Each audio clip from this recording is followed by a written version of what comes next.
Today we have the profound privilege to share one of the most miraculous testimonies ever shared on this channel. This is a transformative journey of how a Muslim lady named Zara was shot multiple times because she found Christ. This is a story of survival, faith, and the miraculous power of God. Please stay till the end. Subscribe to this channel for more powerful testimonies like this one. Your subscription helps us reach more people with stories that matter. Say a prayer for Zara in the comments.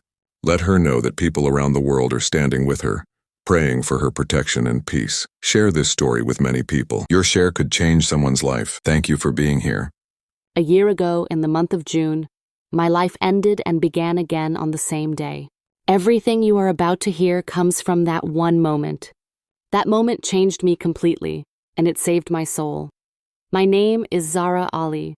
I come from a very religious Muslim family in Karachi. My father Ali was a respected man in our community. He was not just Muslim by culture like some people are. He was deeply religious. He studied Islam. He knew the Quran. He taught other people about Islam. He was the kind of man who people came to when they wanted to know what Islam said about something. My mother, Camila, she was also very religious. She wore her hijab tightly. She prayed all 5 prayers every single day. She fasted during Ramadan with strict discipline. She taught me from when I was very small that Islam was everything, that Islam was the only truth, that following Islam was the only way to be a good person and to go to heaven. I have a little brother, Usman. He is 6 years younger than me. He was always a quiet boy, very obedient. He followed what my father said without questioning anything. He went to Islamic school. He learned to pray perfectly. He was the kind of son that made my parents proud in a way that was easy and simple. But I was different. From when I was young, I was curious. I asked questions.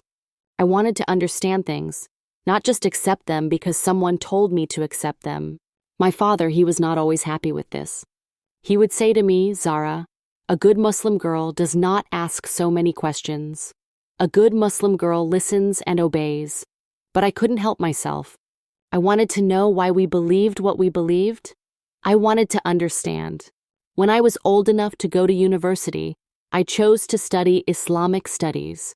My father was very happy about this. He thought that by studying Islam more deeply, I would understand better, and I would stop asking difficult questions. He thought that studying would make me more faithful, not less faithful. He did not know what would happen. I went to university in Karachi. I was 23 years old. I was a good student. I worked hard. I read everything I could find about Islam. I read the Quran. I read the Hadith. I read the writings of Islamic scholars. I read about Islamic history. I studied everything. And the more I studied, the more questions I had. At first, the questions were small. I would read something in the Quran and think, this does not make sense to me. Or I would read about something that happened in Islamic history and think, how could this be right? Why would God allow this? But I pushed the questions away. I told myself that I just did not understand deeply enough. I told myself that if I studied more, the answers would come and the questions would go away. But they did not go away. The questions got bigger. The questions got more serious. The questions started to shake the foundation of everything I believed. I started to read about other religions. I read about Christianity. I read about what Christians believed. I read about Jesus, and something happened to me when I read about Jesus. Something changed inside me. It was like a door opened that I did not know was there. It was like I was seeing light for the first time. I remember reading about how Jesus loved people, how Jesus forgave people, how Jesus spent time with people that society rejected, how Jesus did not come to judge, but to save, how Jesus died so that people could be forgiven. And I thought, this is not what I have been taught. This is different. This is beautiful. This is something I want to understand more. So I read more. I went to secret places. I found ways to read the Bible.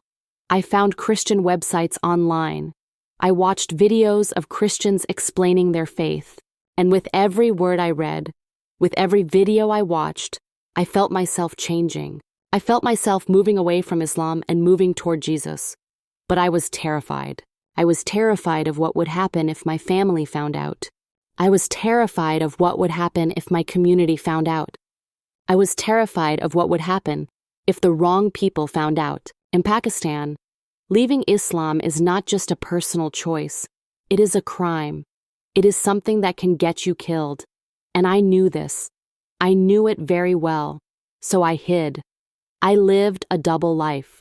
During the day, I was the good Muslim daughter. I wore my hijab. I prayed. I studied Islamic Studies at university. I talked about Islam with my family. But at night, when I was alone in my room, I would read the Bible. I would pray to Jesus. I would cry because I knew that I was becoming a Christian, and I knew that if anyone found out, my life would be over. This went on for many months. I was living in secret. I was living in fear. I was living in a constant state of anxiety, never knowing if today would be the day that someone discovered what I was doing. Then one day, someone at university noticed something. A girl in my Islamic Studies class. She saw something on my computer. She saw a Christian website that I had forgotten to close. She saw it, and she reported me. She told the Islamic authorities at the university that there was a girl who was reading Christian material. She told them that this girl was becoming a Christian. The Islamic authorities, they came to me. They called me into an office. There were 3 men there. They were very serious. They told me what the girl had reported. They asked me if it was true, and I was so scared. I was so terrified. But I could not lie. I could not deny it.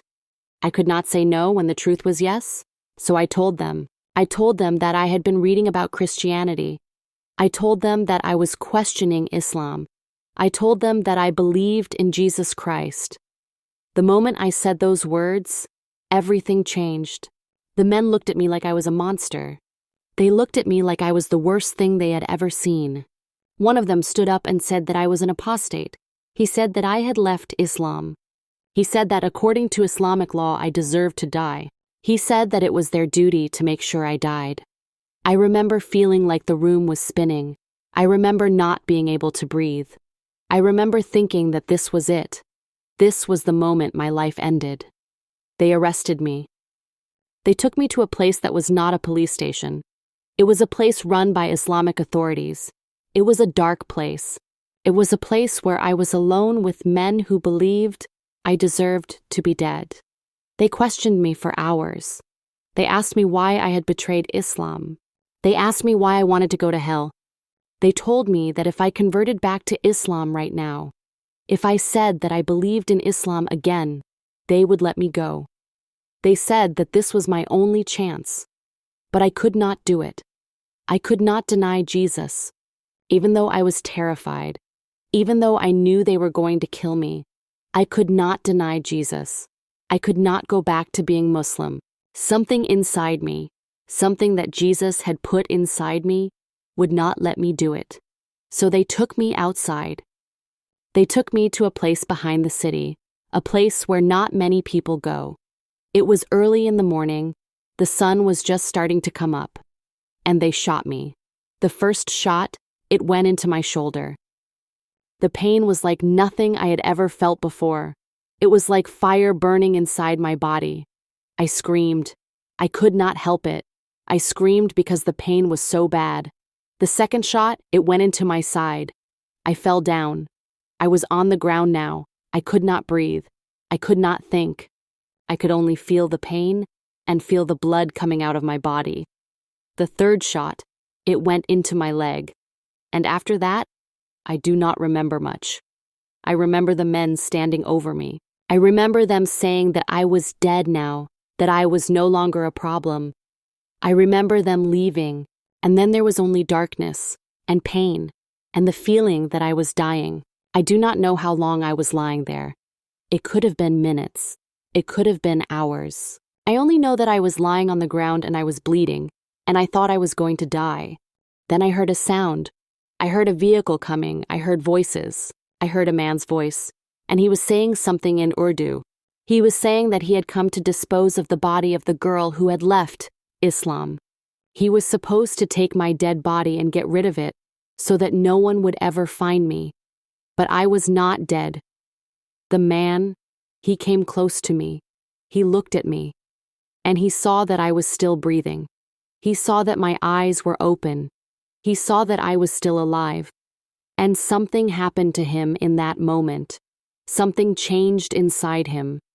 He later told the Christian brothers who saved me that when he saw me lying there, when he saw that I was still alive, even though I had been shot 3 times, he knew that God was doing something. He knew that God was showing him something. He knew that he could not kill me. He knew that he had to save me, but he was also terrified. He knew that if the Islamic authorities found out that he had saved me instead of killing me, they would kill him too. So he had to think quickly. He had to make a choice. He had to decide if he was willing to risk his own life to save mine. He made the choice to save me. He did not move me right away. He waited. He made sure that no one was coming. And then very carefully he picked me up. He put me in his vehicle, and he drove. But he did not drive to a hospital.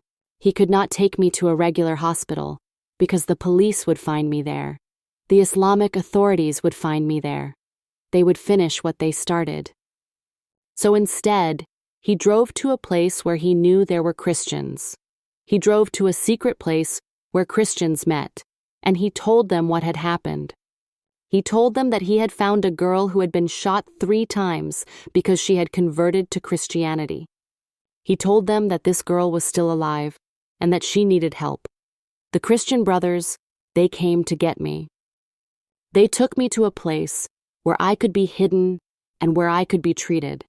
A doctor came, a Christian doctor who risked his own life to help me. He removed the bullets from my body. He cleaned my wounds. He gave me medicine. He saved my life. I was in so much pain. I was in so much fear. I did not know if I would live or die. I did not know if the Islamic authorities would find me. But the Christian brothers and sisters, they took care of me. They prayed for me. They spoke to me about Jesus. They told me that God had saved my life for a reason. They told me that Jesus had not let me die because Jesus had more work for me to do. For many weeks, I could not move. My wounds were too serious. My body was too damaged. I could only lie there and think about what had happened to me. I could only lie there and feel the pain and wonder if God was really real, if Jesus was really there, if all of this had been worth it. And I had so many questions. I had so much anger. I was angry at God for letting this happen to me. I was angry at myself for converting to Christianity. I was angry at the world for being so cruel. I was angry at my family for raising me in a religion that taught that people like me should be killed. But as I healed, as my body got stronger, as my wounds began to close, something else happened. Something began to change inside me again. I began to feel God's presence. I began to understand that God had been with me the whole time. I began to see that even in the darkness, even in the pain, even when I was dying, God was there. I realized that God had sent that man to save me. That man, the man who was supposed to kill me, he had questions too. He had doubts too. He had a conscience that would not let him do what he had been told to do. And God used that man. God used his doubt and his questions to save my life. I realized that God had sent the Christian brothers and sisters. God had put people in my life who would risk everything to help me, even though they did not know me. They helped me because Jesus taught them to love their enemies and to help people in need. And that love, that sacrifice, it showed me something real about God. It showed me that God is real because people were willing to die for me, willing to risk everything for me, because they believed in Jesus. After many months of hiding and healing, I made a decision. I decided that I would not stay hidden forever. I decided that I would use my life for something. I decided that I would help other people who were facing what I faced. I decided that I would help other people who were converting from Islam to Christianity. I decided that I would fight against the persecution that is happening in Pakistan against Christians. So now, even though I am still in danger, even though I still cannot contact my family, even though I still live in fear of being betrayed. I help other converts. I help them find safe places. I help them connect with Christian communities. I help them understand what it means to follow Jesus in a country where following Jesus can get you killed. My family does not know that I am alive. They think I am dead. My father, my mother, my little brother Usman, they all think that I was killed by the Islamic authorities and that my body was disposed of. They are grieving for me, but they are also ashamed of me. They think that I deserved what happened to me because I left Islam. It breaks my heart that I cannot contact them.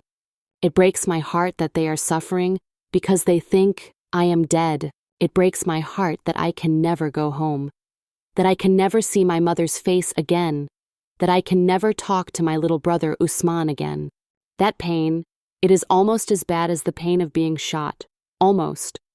But I also know that if I contacted them, if I told them that I was alive, they would tell the Islamic authorities. They would feel that it was their duty. They would feel that they needed to finish what was started. And I would be killed, and my family would be in danger too. So I cannot contact them.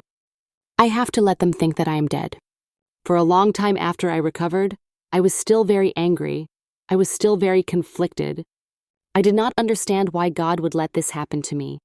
I did not understand why God would take my family away from me. I did not understand why God would let me suffer so much pain. I asked God many questions. I cried. I was angry with God.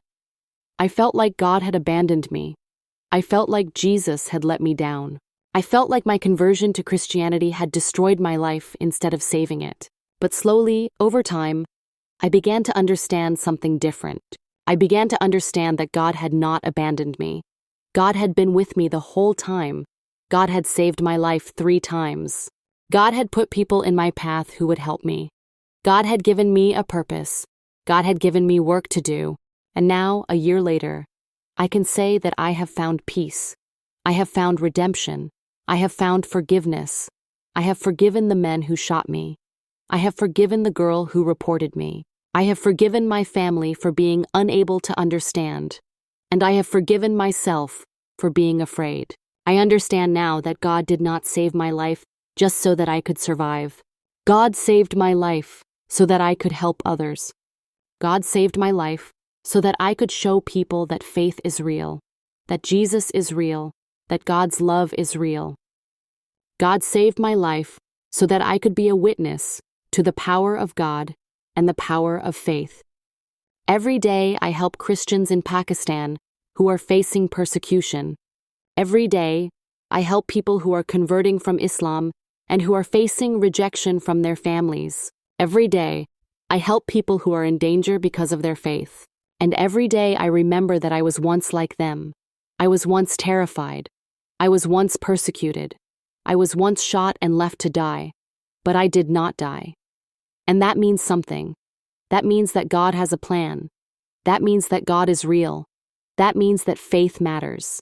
That means that Jesus is worth everything, even worth losing your family, even worth the pain, even worth the fear. The man who saved me, the man who was supposed to kill me, he has also become a Christian. He has also left Islam. He has also joined the community of believers. His questions, his doubts, his conscience, they led him to Jesus too. And now he helps me. Now we work together to help other people. Now we are brothers and sisters in Christ. When I look back at my life now, I see a girl who was asleep. I see a girl who was just going through the motions, doing what she was supposed to do, not thinking about what she really believed. I see a girl who was brave enough to ask questions and strong enough to follow the truth, even when it was dangerous. But I also see all the pain. I see the bullets in my body. I see the blood on the ground. I see the darkness of that place where they shot me. I see my mother's face, grieving for a daughter she thinks is dead. I see my little brother Usman, growing up thinking his sister was a traitor to Islam. The pain is real. The loss is real. The sacrifice is real. But so is the redemption. So is the peace. So is the purpose. so is the love of God. I am Zara Ali from Karachi, Pakistan. I was a Muslim girl who studied the Quran and found Jesus. I was persecuted for my faith. I was shot 3 times and left to die. I was saved by a man who had questions. I survived. I recovered. I found peace. And now I am fighting so that other people can have what I have.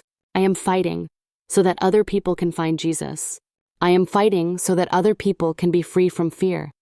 I am fighting so that other people do not have to choose between their family and their faith. It took me a year to understand that everything that happened to me, even the terrible things, even the painful things, they all happened for a reason. God was with me. God was guiding me. God was preparing me for this work. And I am at peace now. I am no longer angry at God. I no longer question whether God is real. I no longer doubt whether my conversion was worth it. My faith cost me everything. My family, my home, my safety, my normal life. It cost me 3 bullets in my body. It cost me a year of hiding and healing. But it gave me something too. It gave me truth. It gave me purpose. It gave me Jesus. It gave me a community of believers who would die for me. It gave me peace that surpasses all understanding. And I would make the same choice again, even knowing what I know now, even knowing the pain that comes with it. I would choose Jesus again. I would choose faith again. I would choose truth again. Because nothing in this world is worth more than knowing Jesus. Nothing in this world is worth more than being saved by God's love. Nothing in this world is worth more than being part of God's family. I am Zara Ali, and this is my story.